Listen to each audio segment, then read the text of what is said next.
Hi, I'm Eugene Delgaudio, President of Public Advocate, and I've been President of Public Advocate for 40 years here in Washington, D.C. Thank you for anyone who's helped me. Thank you for anyone who's joined me in our briefs at the Supreme Court or our creative protests to support Donald Trump for President of the United States or any of our other conservative issues defending religious liberty. Thank you. Today, I'm talking to you directly if you're a delegate to the Republican Convention coming up May 8th. This convention is a critical convention. I have been most vocally opposed to the Southern Poverty Law Center many years. They've sued me.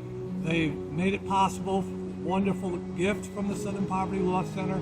I'm sure this would not be wished upon by anybody, but the Southern Poverty Law Center has me on their hate list.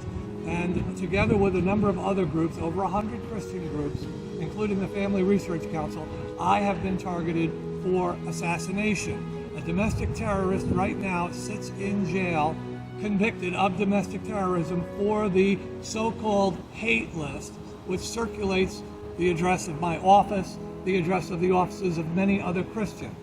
Well, there's a candidate for governor. I've written about this for months, and I'll tell you very bluntly, Glenn Youngkin. Glenn Youngkin says that for 40 years, I have not been making it clear that the Southern Poverty Law Center hates Christians and doesn't like people to defend religious liberty, because that's how I got on the Southern Poverty Law Center hate list. It's because I defend Christians at the Supreme Court, inside the court, outside the court. It's because I defend the cake baker. It's because I defend against the putting men in women's sports. I defend all that. I'm now considered public enemy number one. Yes, I was number one on the Southern Poverty Law Center hate list, and that's why a domestic terrorist came and tried to assassinate me in 2012. But Mr. Youngkin says, I have not been doing my job. I have not been communicating that enough to you. He denies knowing about the Southern Poverty Law Center. He denies knowing that the Southern Poverty Law Center does these types of things to Christians because he thinks it's okay for him to raise money for the Southern Poverty Law Center, and it's not that big an issue for him to have been aware of as he runs for governor and meets many of you one-on-one and says he's a devout Christian. Well, anybody who supports the Southern Poverty Law Center, anybody who supports the Southern Poverty Law Center doesn't like religious conservatives, doesn't like religious liberty. Now, you may have been getting these mailings in the mail about the woke CEO, Glenn Youngkin. I know I've been getting them. This is the kind of thing I'm talking about. Woke CEO Glenn Youngkin canceling out the Christian culture. This is what's going on in our country right now. Here's another one about Mr. Youngkin blatantly lying that he didn't know about the Southern Poverty Law Center. Oh, here's my favorite, another one from some group here where Mr. Youngkin is playing basketball and getting a champion award. Oh, here's another one. Step right up. Mr. Youngkin's going to be like Beto O'Rourke of Texas. And here's another one. Mr. Youngkin, woke CEO. Gee, I wonder what the theme here. Oh, it talks about the Southern Poverty Law Center. Well, let me tell you something about the Southern Poverty Law Center. Not only do they hate Christians, but they promote the abolition of police. And what about my problem? Okay, my problem is I haven't contacted enough of you. So now I have this video and I have this message.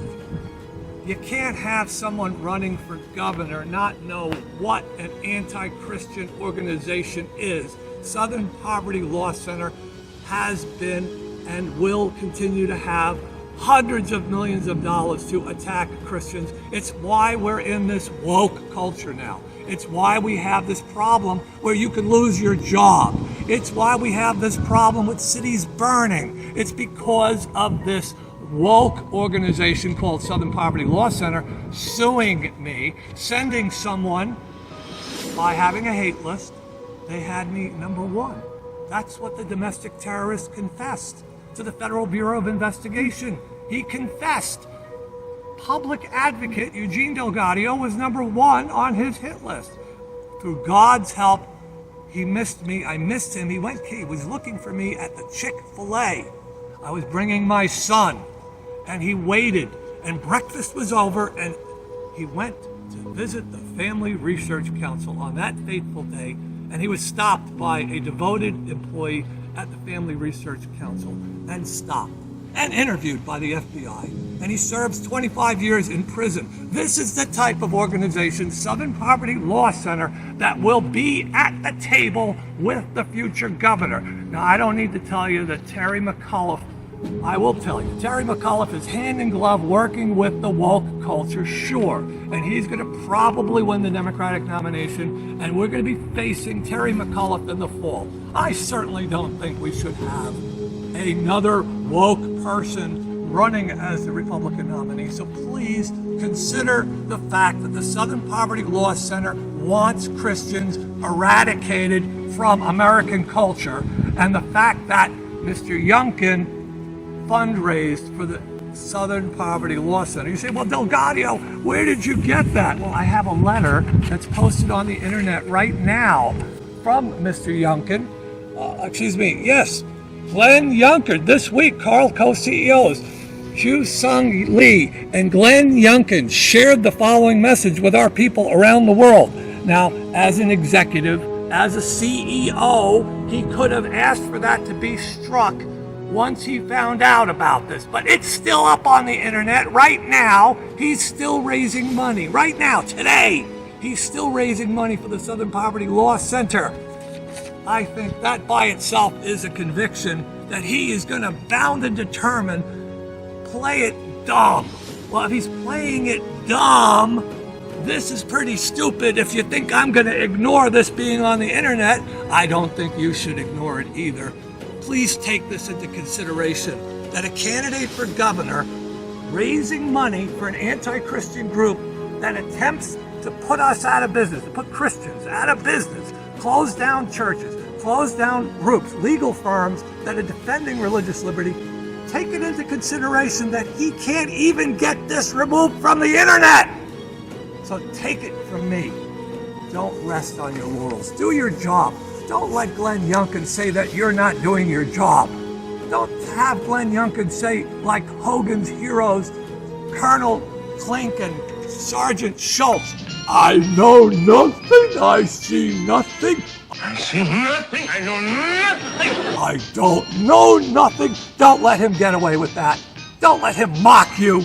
Don't let him goad you into tell you that religious conservatives are going to take it laying down. Don't vote for him. Thank you.